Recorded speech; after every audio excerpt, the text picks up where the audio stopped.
Good morning. Do you have your cup of tea? Let's just settle in for a minute. Wiggle around till you find a comfortable spot. Let's bring our attention to the teacup, the weight of the cup in our hands, and of course, the warmth on our fingers. Today it's raining. It's really raining. Cats and dogs out there. It's sort of a cold, damp spring day. And as usual, I am so grateful for the warmth on my fingers. You can take a deep breath and smell your tea. Today there's elderflower in my tea blend, and that's the smell I can smell most prominently. Maybe I smell a little bit of the ginger as well. If I really think about it, maybe I also smell a little of the tulsi. I had to let my tea cool off a little bit today so that my teacup wouldn't be too hot. But the aroma is still there. We can take a sip of our tea and think about the flavor on our tongue.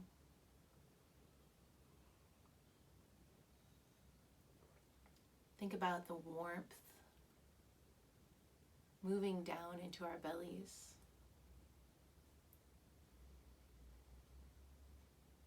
Yesterday, I was saying that I was feeling very sad. Today, I'm feeling very irritable. That's fine. But today I want to think about using our feelings as a way to understand others. Today I feel so irritable.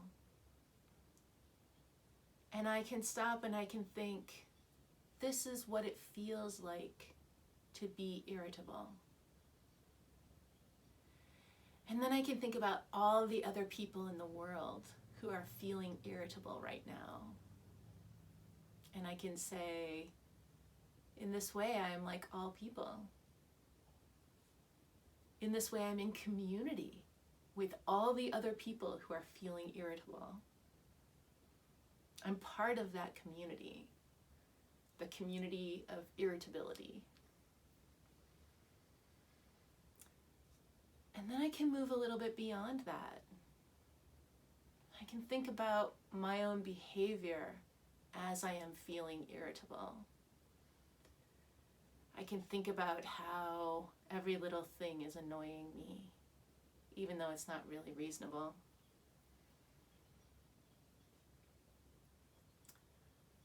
And I can think about how other people in the world behave when they're irritable. And then I can think about maybe being out in public, which of course we're not doing so much right now because of coronavirus, but maybe public is just your living room. And watching someone else be irritable and feel annoyed and act on that annoyance. I can think about my own behavior when I see that. Am I compassionate? Do I think, what's wrong with that person?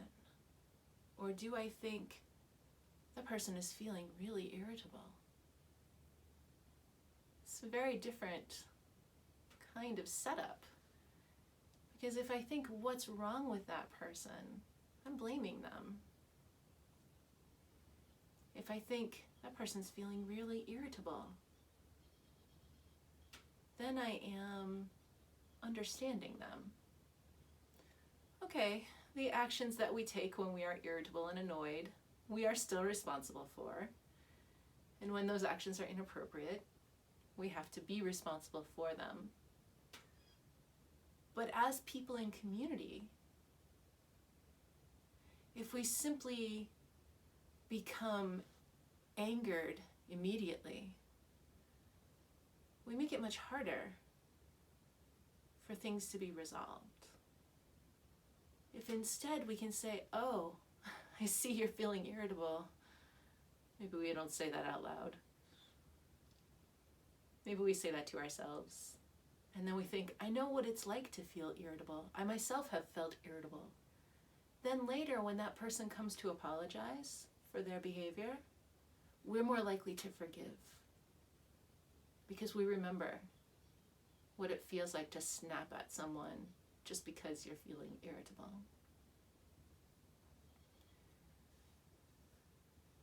If you're feeling sad, or cooped up, or scared, any of those feelings, they're all ways for you to be in deeper community with all people.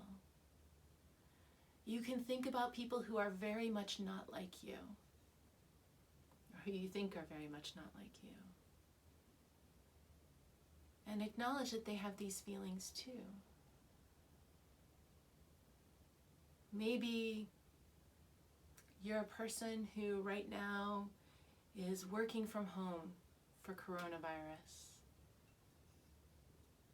You're inconvenienced and maybe scared, and you're definitely feeling cooped up. But let's just imagine that you're still getting your paycheck and that you have the things you need. But you're feeling scared and you're feeling trapped. You could use this as a chance to think about someone who's been incarcerated. They too are feeling trapped. They too are feeling scared. Especially someone who's been incarcerated for it wasn't their fault. They are the wrong person. And they are waiting for their chance to prove that in a trial. And so they're sitting afraid and cooped up, wondering how it's going to turn out, which is kind of just how you might be feeling in a totally different situation, afraid and cooped up and wondering how all this is going to turn out. When we go through this exercise, it makes us able to understand that all people are just people. It doesn't remove responsibility for our behaviors. It doesn't mean that it's now okay to just be irritable and annoyed and take it out on everyone. But it helps us to understand one another better. It makes forgiveness so much easier. It builds compassion. And in this way, when your maybe spouse or housemate comes to you and says, in embarrassment, taking an emotional risk, hey, I was really irritable this morning and I'm sorry about it. Instead of snapping back at them and saying, well, yeah, that was really stupid, you shouldn't have done it, you can say, I love you. And I know what it's like to be irritable. And thank you for your apology.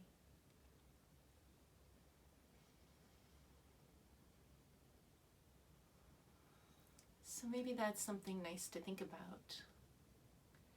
A way to turn our feelings, especially right now where we are kind of stuck at home with our feelings. A way to turn them into something positive. A way to let even uncomfortable feelings guide us into deeper compassion for one another. Guide us into deeper community for one another, even as we are here socially distanced from one another. So just take a deep breath and another sip of tea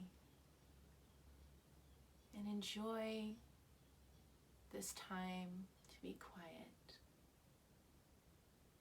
And I'll see you tomorrow with another cup of tea.